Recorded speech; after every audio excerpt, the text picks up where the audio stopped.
जय हिंद विद्यार्थियों, क्या हालचाल। सब बढ़िया चलते हैं आज की बेहतरीन सी क्लास की। और विद्यार्थियों, आज मैं आज के सामने लेके आ चुका हूँ बेहतरीन से राष्ट्रीय आंदोलन के बारे में बेहद जानदार शानदार तरीके से बात करने वाले हैं। बहुत गजब की चीज़ रहने वाली है। अगर हम प्रमुख रूप से इस बात पर चर्चा करें कि जिन विद्यार्थियों ने, देखो हम बता रहे पहली वीडियो नहीं देखी है ना, तो आपको बता दें वो जरूर देख लें, बहुत इंपॉर्टेंट रहने वाली थी। इसके बाद ही ये वीडियो देखें, क्योंकि ये वीडियो है ना उस टॉपिक से रिलेटेड कहीं ना कहीं आपकी हो जाती है। अगर हम बात करें, स्टार्ट करते हैं जानदार शानदार सी क्लास भैया। अगर स्टार्ट करें तो भैया प्रथम चरण की बात करें तो प्रथम चरण आपको बता दें 1885 से लेके, अगर हम बात करें प्रथम चरण की तो 1885 से लेके 19 नए आपको बता दें 1905 तक रहा। ठीक है, 1885 से लेके 1905 तक ये रहने वाला है। अगर द्वितीय चरण की बात करें, द्वितीय चरण की बात 1905 से लेके भैया 1919 तक, कहना सर कोई दिक्कत नहीं है। भैया तीसरे चरण की बात करें तो 1919 से लेके 1947 तक ये तीसरा चरण रहने वाला है। आखिर आंदोलनों की आवश्यकता क्यों पड़ी और आखिर आंदोलन करने ही क्यों पड़े, आपको बता दें जब जब विपत्ताएं, आपको बताएं विपत्ति आती है ना, तो लड़ने की ताकत अपने आप आ जाती है। और वही कहीं ना कहीं एक आंदोलन होता है, वही एक अगोता संघर्ष होता है, उसको ही हम कहीं ना कहीं आंदोलन कहने का कार्य करते हैं। अगर हम बात करें धार्मिक सुधार आंदोलन कौन कौन से थे, तो भैया वाकई में जो हम आपसे हर बार कहते हैं कि नहीं हिंदू धर्म सर्वोत्तम, यानी सनातनी है सर्वोत्तम है, लेकिन कहीं ना कहीं हिंदू धर्म में कुरीतियों का भी आ गया था, कुरीतियाँ भी आ गई थी।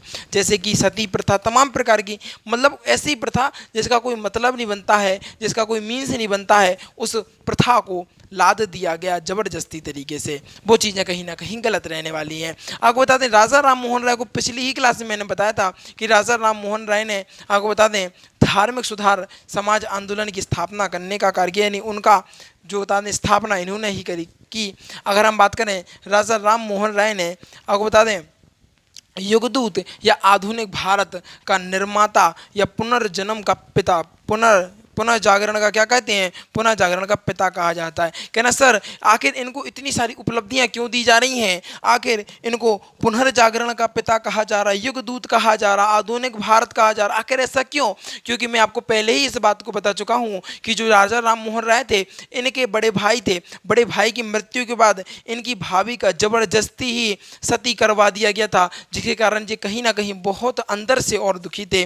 पहले अपने भाई की मृत्यु से वो कहीं ना कहीं उभर नहीं पाए थे, और कहीं ना कहीं अपने जो भाभी थी, जो जो भाभी थी ना, उनको माँ के समान मानते थे, और कहीं ना कहीं जब उनको भी खो दिया तो ये अपने आप को संभाल ना सके, और कहीं ना कहीं आपको बता दें आंदोलन करना प्रारंभ कर दिया। आपको बताया है मैंने पहले भी कि जो सती प्रथा का अंत कराने का कार्य किया वो प्रमुख रूप से राजा राम मोहन राय के द्वारा। एक व्यक्ति और था जो अंग्रेज था, वो भी यही चाहता था कि भारत की संस्कृति में बदलाव हो, क्योंकि भारत की संस्कृति में जब बदलाव होंगे तब जाके चीज़ें कहीं ना कहीं वो अपनी बेच पाएंगे। ये बात बिल्कुल क्लियर है। तो कहीं ना कहीं अब आप लोग वो बात बताएंगे कि राजा राम मोहन के साथ वह कौन सा अंग्रेज था जिसने राजा राम मोहन का साथ दिया और सती प्रथा का अंत कराया।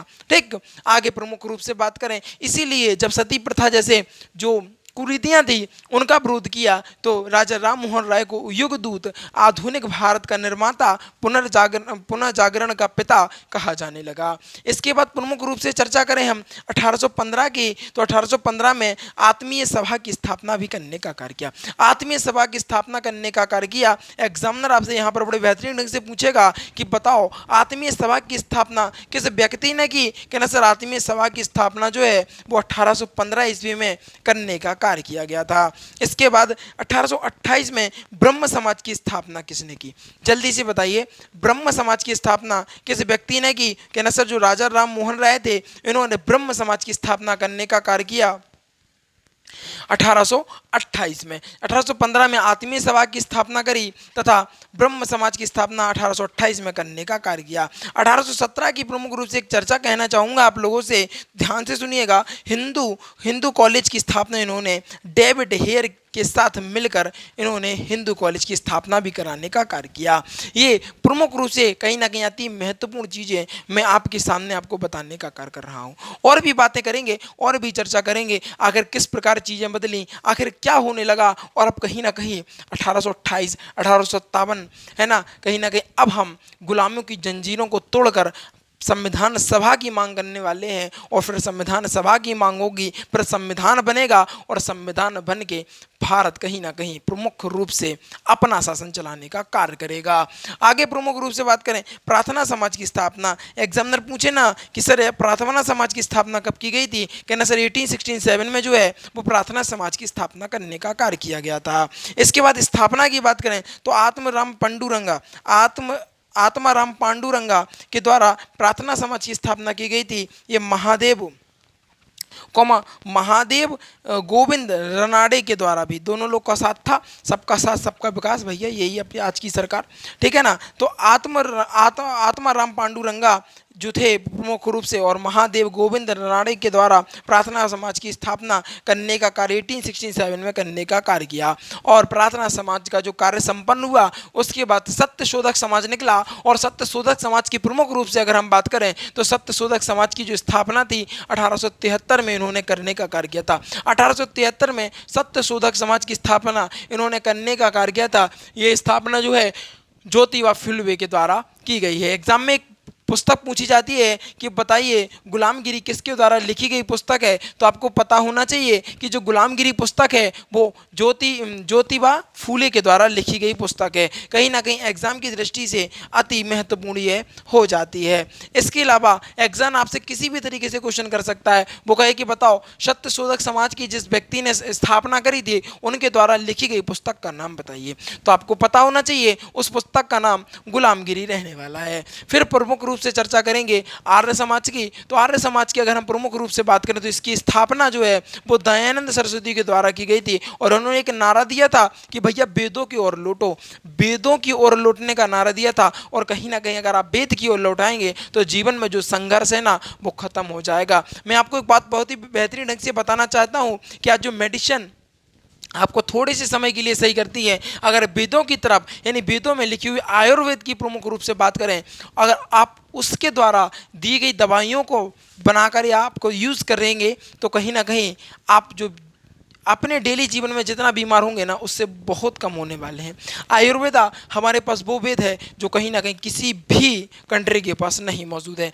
लेकिन कहते नहीं है जिसके पास जो चीज़ होती है उसकी ही कदर नहीं होती है ना। अपने पास सब कुछ होते हुए भी हमें कदर नहीं है। आज हम बता दें अपने वेदों को पढ़ने से आज हम झिझकते हैं, जबकि नासा जैसे, आपको बता दें प्रमुख रूप से नासा जैसी कंपनियां आज वेदों को पढ़ने की वेदों को पढ़ रही हैं, वेदों पर स्टडी कर रही हैं, वेदों को पढ़ने के लिए मजबूर हो गई हैं। कहीं ना कहीं चीज़ें वेदों से उन्हें ऐसी ऐसी देखने को मिल रही हैं। मैं बता रहा हूँ सर, आर्य समाज के जो दयानंद सरस्वती थे उन्होंने कहा देखो भैया वेदों की ओर लौट चलो। इसके अलावा स्वराज शब्द का सर्वप्रथम जो प्रयोग किया था वो दयानंद सरस्वती के द्वारा ही किया गया था। याद रखना, यहाँ पर एग्जामिनर पूछेगा आपसे कि बताइए स्वराज शब्द का सर्वप्रथम प्रयोग किस व्यक्ति के द्वारा किया गया था, तो कहना सर स्वराज शब्द का सर्वोत्तम पहला प्रयोग जो है वो कहीं ना कहीं दयानंद सरस्वती के द्वारा किया गया था। फिर बात करें पुस्तक की तो बेहतरीन ढंग से एक बात बताना चाहूंगा, इनकी पुस्तक सतार्थ प्रकाश, ये बहुत इंपॉर्टेंट इनकी पुस्तक हो जाती है। इंपॉर्टेंट में यहाँ पे लिखना चाहूंगा। इसके बाद शुद्धि आंदोलन भी इन्हीं के द्वारा चलाया गया था। शुद्धि आंदोलन किन के द्वारा, कहना सर दयानंद सरस्वती के द्वारा शुद्धि आंदोलन चलाने का कार्य किया गया था। ठीक है, इतनी बात समझ में आ गई कि नहीं? पहले तो इतनी सी बात बताओ भैया, फिर आगे बढ़ेंगे। पहले ये बताओ इतनी बात समझ में आएगी कि नहीं आ गई, है ना। आशा करता हूँ कि आपको इतनी बात बढ़िया ढंग से समझ में आ गई होगी। तो भैया मैं बार बार कहता हूँ कि पढ़ना जरूरी नहीं है, लेकिन जो पढ़ा है उसका रिवीजन करना बड़ा ज़रूरी है। तो रिवीजन पर विशेष ध्यान देंगे, रिवीजन को एक बार फॉलो करके चलेंगे। अगर हम प्रमुख रूप से बात करें प्रथम चरण की तो 1885 से लेकर 1905 तक ये रहने वाला है। दूसरा चरण 1905 से 1919, तीसरा चरण 1919 से 1947 तक। अगर धार्मिक सुधार समाज आंदोलन की प्रमुख रूप से हम चर्चा करें तो राजा राम मोहन के द्वारा इसकी स्थापना की गई थी। राजा राम मोहन राय जो थे इनको युगदूत, आधुनिक भारत का निर्माता और पुनर्जागरण का पिता भी कहा जाता है। ये हम आपको बता चुके हैं कि इनको आखिर पुनर्जागरण का पिता क्यों कहा जाता है। इसके अलावा 1815 में आत्मीय सभा की स्थापना इन्होंने कार्य करने का आत्मीय सभा की स्थापना इन्होंने आत्मीय सभा की स्थापना की। इसके अलावा 1828 की बात करें तो 1828 में ब्रह्म समाज की स्थापना इन्होंने करने का कार्य किया। 1817 में हिंदू कॉलेज की स्थापना की तथा डेविड हेयर के साथ मिलकर इन्होंने हिंदू कॉलेज की स्थापना करने का भी कार्य किया। इसके अलावा प्रमुख रूप से बात करें तो प्रार्थना समाज की स्थापना 1867 में की गई थी और यह आत्मराम पंडुरंगा महादेव गोविंद राणा के द्वारा यह चीज की गई थी या इस समाज की स्थापना की गई थी। इसके आगे अगर हम बात करें तो सत्यशोधक समाज की, तो भैया सत्यशोधक जो समाज है वो 1873 से लेके 1873 में आया और सत्यशोधक समाज की स्थापना ज्योतिबा फुले के द्वारा की गई। अगर इनकी पुस्तक की चर्चा करें प्रमुख रूप से तो इनकी जो पुस्तक है वो गुलामगिरी है। एग्जामिनर पूछेगा कि बताओ गुलामगिरी किसके द्वारा लिखी गई पुस्तक है, तो आपको पता होना चाहिए कि गुलामगिरी ज्योतिबा फुले के द्वारा लिखी गई पुस्तक है। इसके अलावा आर्य समाज की प्रमुख रूप से चर्चा करें तो आर्य समाज की स्थापना दयानंद सरस्वती के द्वारा की गई थी। इन्होंने वेदों की ओर लौटने का नारा दयानंद सरस्वती के द्वारा दिया गया था। किसके द्वारा? दयानंद सरस्वती के द्वारा दिया गया था। ठीक। इसके अलावा आपको बता दें इनकी पुस्तक सत्यार्थ प्रकाश भी थी और शुद्धि आंदोलन भी इनके द्वारा ही चलाया गया था। अच्छा ये बताओ, मजा आ रही हैं चीजें, जानदार शानदार लग रही है ना भैया? आज की क्लास कहीं ना कहीं थोड़ी सी छोटी होनी थी क्योंकि देखो कहीं ना कहीं वर्क जो है, क्योंकि आज नई वैकेंसी की आपको इन्फॉर्मेशन देनी है वो थोड़ा सा ज़्यादा ज़रूरी है, इसलिए आज को थोड़ा सा सीमित समय अपन लोग कर देंगे और कल जानदार शानदार तरीके से बढ़िया वही टाइमिंग वही जोश और वही जुनून के साथ आपके सामने मिलता रहूँगा। अगर चीज़ें जानदार शानदार लगी बढ़िया लगी हैं ना तो जल्दी से वीडियो को लाइक कर लीजिएगा, चैनल को सब्सक्राइब कर लीजिएगा और शेयर करके आइएगा अपने यार दोस्तों और चाहने वालों के साथ, क्योंकि आज की जो वीडियो थी कहीं ना कहीं बेहतरीन गजब लाजवाब होने का कार्य कर रही थी। इन्हीं चंद शब्दों के साथ विदा लेना चाहूँगा। जीवन में आनंदित रहिएगा और आगे बढ़ते रहिएगा। Thanks for watching. जय हिंद, जय भारत। स्क्रीनशॉट भी आप लोग ले सकते हैं।